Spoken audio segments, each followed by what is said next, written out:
Bonjour à tous, bienvenue sur la chaîne Trial Magazine. Aujourd'hui, c'est un essai spécial qu'on vous propose. On a réuni 4 300 cm3 spéciaux, les modèles Racing de chaque constructeur. Pour tester tout ça, direction le domaine de Saint-Savornin, là où s'est déroulée la finale du championnat de France l'année dernière, un endroit parfait. Les machines. La première d'entre toutes, la Beta Evo Factory. C'est une moto de Grattarola. Deuxième moto, la Montesa Kota 301, 4 temps Repsol, la même que celle de Tony Bou. Enfin, la Sherco ST Fajardo Replica, c'est Jérôme qui la pilote normalement, et la TRRS One RR pour Raga Replica. Donc que des modèles premium, c'est ce qu'il y a de mieux chez chacun des constructeurs. Le mieux équipé, le plus performant et le plus cher forcément. Attaquons de suite par l'italienne, la Beta Evo. Vous l'aurez sans doute reconnu, premier coup d'œil. Sa ligne n'a pas changé depuis des années maintenant. Qu'est-ce qui change sur ce modèle? Une nouvelle déco.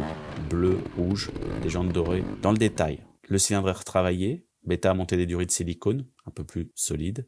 Le collecteur est un modèle titane et enfin, les deux cartographies d'allumage ont été reprogrammées. La soft est plus douce, la hard plus violente. La seconde machine, c'est la Montesa Kota 301 4 temps Repsol, le seul 4 temps de la bande.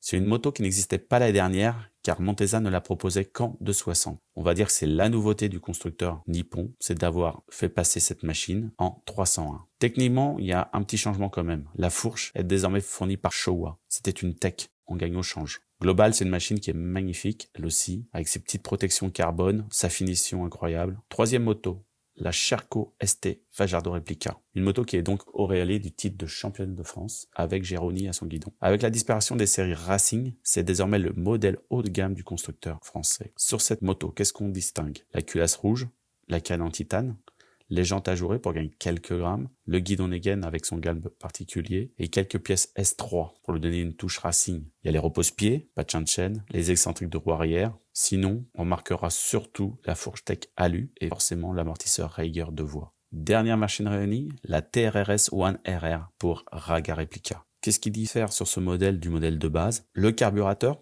il est fourni par Kane, et l'amortisseur. C'est un Raiger de voie. On ne le voit pas, mais la QS est aussi retravaillée. Les ingénieurs l'ont recomprimé pour donner un peu de peps, un peu plus de caractère. Les settings de fourche sont aussi revus. Un peu plus de progressivité, peut-être les fins de course un peu plus dures. Pour tester tout ça, nous avons fait appel à 3 pilotes de niveaux différents. On s'est dit, ça serait bien d'avoir un panel pour avoir des avis différents et pouvoir croiser tout ça pour définir un peu des caractères de chaque machine. Premier pilote, vous le connaissez, c'est Bastien Vallée, l'un de nos essayeurs attitrés. C'est un bon S1 et ses copains, il y a Bruno Ribs, lui c'est un niveau S3+, et enfin il y a Florent Alamel.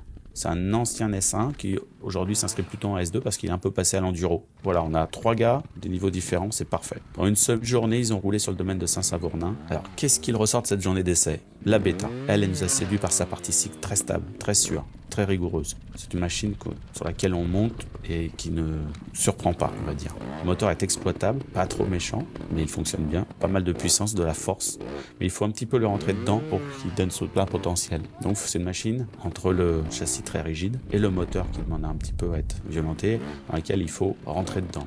Ne pas hésiter à faire grimper dans les tours et lâcher l'embrayage. Deuxième moto, la Montesa. Ça a été la révélation pour les essayeurs. Tout le monde a été séduit par une chose, sa facilité d'ensemble. Les suspensions sont confortables, l'équilibre général est parfait, elle est très homogène. On monte dessus, on a l'impression qu'on l'a toujours possédé. Le gros problème, c'est le tarif. 11 769 €. Prévoyez de mettre des sous de côté. La Sherco.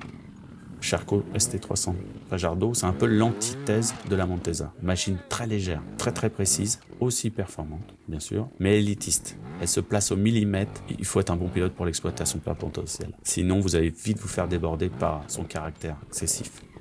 La TRS enfin. La TRS, un modèle qui se positionne un peu entre la Beta et la Sherco. Le moteur est souple, plein, sa plage d'utilisation est très large, l'embrayage est excellent, il n'y a rien à redire sur son moteur. L'équilibre aussi est parfait, elle est facile, elle se balance facilement entre les jambes, elle paraît très basse, son frein avant est exceptionnel, donc c'est une moto plutôt destinée aux très bons, mais qui pardonne un peu plus que la Sherco. Ainsi s'achève la présentation de nos 4 fantastiques, 4 modèles hors catégorie, qui on n'en a aucun doute vous combleront de bonheur. Même s'il vous faudra piocher dans vos bas de laine, je préviens. Un gros merci en tout cas au domaine Saint-Savornin de nous avoir accueillis et surtout n'oubliez pas de vous abonner à notre chaîne YouTube. Ciao!